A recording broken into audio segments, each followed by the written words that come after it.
ನೀವೆಲ್ಲರಲ್ಲಿ ತಾಯಂದಿರು ಆಗ್ಲಿ ಇದ್ದಿನ ಪ್ರಮುಖರಿಗೆ ನಾವು ಒಂದೇ ಒಂದು ಕ್ಲಿಯರ್ ಇರ್ತೀನಿ. ನೀವು ಕಾಶಿ ವಾರಣಾಸಿ ಹೋಗೈತಿ, ಕಾಶಿ ವಾರಣಾಸಿದಾಗ ಯಾರೋ ಕೈಲಾಗದವ್ರಿಗೆ ಮಕ್ಕಳು ತಂದಲ್ಲಿ ಬಿಡ್ತಾರೆ, ಬೆಳ್ಕೊಬಾರ್ ಬಂದಿರ್ತಾರೆ, ಇನ್ನೊಬ್ಬರು ಬಂದಿರ್ತಾವ, ಅವ್ರ ಚಳಿ ಇದ್ರಾಗ ಹೋಗಿ ಸತ್ತಿರ್ತಾರ. ಅವ್ರು ನಾವ ಈಗ ನೋಡಿ ನೀವು ರೈಲ್ವೆ ಸ್ಟೇಷನ್ ಬಂದ್ ನೋಡಿ ಒಂದು 100-150 ಜನ ಬೆಳ್ಕೊಬಾರ್ ಬಂದಿರ್ತಾರೆ, ಯಾವಾಗ ಸಾಯ್ತಾರ ಗೊತ್ತಿಲ್ಲ. ಅದೆಲ್ಲ ರೈಲ್ವೆ ಆಫೀಸರ್ ಕೊಯ್ಲಾಗ್ತದ, ನಾ ಗುಡಗಿನವರ ಕೊಯ್ಲಾಗ್ತದ.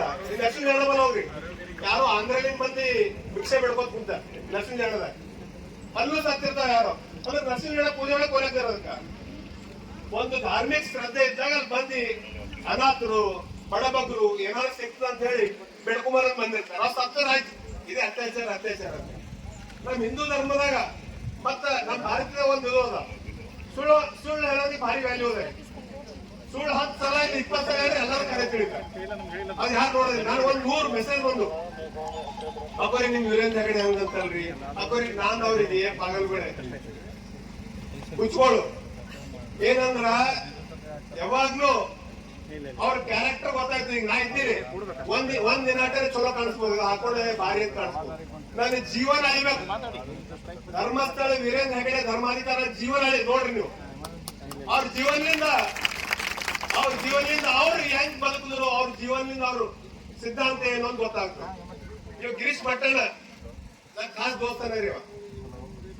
ಅವ ಪೈಲ ಬಾಂಬ್ ಇಟ್ಟಾಗ ನಾವು ಮನೆ ನಾ ಇಟ್ಕೊಂಡಿದ್ದ ನಾ ಕಸಿದ ಅವ್ ಇಟ್ ತಡ್ಕಲತ್ತಾರ ಅಂದ್ರೆ ಅಲ್ಲಿ ಅವತ್ತೇ ವಿಷಯ ಕಳಿಸ್ತಿದ್ ಅವ್ನಿಗೆ. ನನ್ಗೆ ಗೊತ್ತಿಲ್ಲ ಇಟ್ ಖರಾಬಲ್ಲ ಅಂತ ಹೇಳಿ.